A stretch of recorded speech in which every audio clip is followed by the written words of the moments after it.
This card cost me $130 for a meal and like some snacks basically, so I'm kind of over it. Kind of over it. Dale Camara is like most Canadians.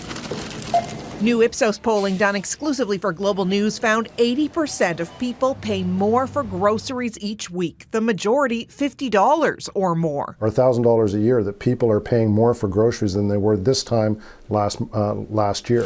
While prices are up everywhere, Loblaw is the biggest of Canada's big five grocers. Camara heard about the grassroots movement to boycott Loblaw-owned stores for the month of May, and he's on board. They shouldn't be making a profit like so high that it's like hard to feed us. The subreddit Loblaws is out of control has 57,000 members and a number of demands, such as signing the Grocer Code of Conduct and no further retailer-led price increases this year. The hope is that we can be, taking steps to reduce grocery prices for all Canadians.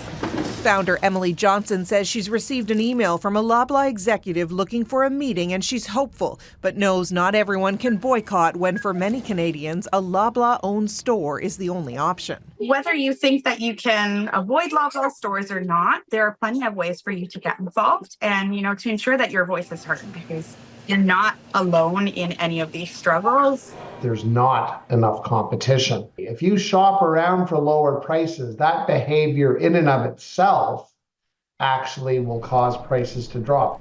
Meanwhile, a petition calling for an investigation into alleged greedflation and pandemic profiteering by Loblaw is closing in on 100,000 signatures, launched by a university student and former Superstore cashier. The headlines that we are seeing, record profits as Canadians struggle to eat, those two are pretty tied together, I think. Global News asked Loblaw about the petition, the boycott, and the online group's demands. In a statement, the company said it's doing what it can to combat inflation, and customers are noticing, claiming there are more visits to stores and even comments in the, quote, same Reddit groups about getting real value.